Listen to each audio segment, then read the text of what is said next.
जी अस्सलामुअलैकुम, मैं हूं जी आपका अपना इनाम और आप देख रहे हैं जी इनाम जानी यूट्यूब चैनल। उम्मीद करता हूं आप लोग सब ठीक ठाक होंगे। अल्लाह पाक हम सब को अपने हिफ्ज़ अमान में रखे, शाद रखे, आबाद रखे।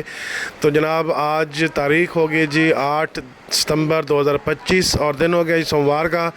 तो जनाब जैसा कि आप लोगों को मालूम है कि आजकल सैलाब, बारिशें, अल्लाह पाक हर किसी को अपने हिफ्ज़ अमान में रखे।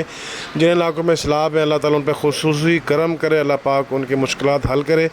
तो जनाब बारिशों की वजह से भी और बारिशें हो रही हैं जी। जुम्मे वाले दिन, जुम्मे को वैसे छुट्टी होती है, हफ्ते वाले दिन ईद मिलादुन नबी था, एतवार वाले दिन बारिश थी जी। आज भी बारिश हुई है, लेकिन अब थोड़ा सा आगे मौसम कुछ थोड़ा सा बेहतर हुआ है जी। तो अब थोड़ा सा काम हुए हैं तो वो आपके साथ मैं शेयर करता हूँ। बोली तो नहीं हुई, माल गीले हैं जी, फ्रेश माल अभी कोई आ नहीं रहा।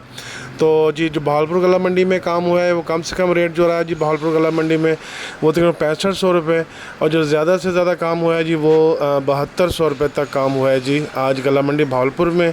तो जनाब बाकी मंडियों के रेट भी आपके साथ मैं शेयर कर रहा हूँ। तो उम्मीद करता हूँ आपको वीडियो आज की पसंद आएगी तो लाइक कीजिएगा, शेयर कीजिएगा, अपना और अपनों का बहुत सा ख्याल रखिएगा, भाई को रखिएगा दुआओं में याद। और जिस भाई ने मेरा चैनल सब्सक्राइब नहीं किया वो चैनल को करेंगे सब्सक्राइब। आने वाली हर वीडियो, हर अपडेट आपको टाइम और बर वक्त मिलती रहे जी। जज़ाकल्लाह।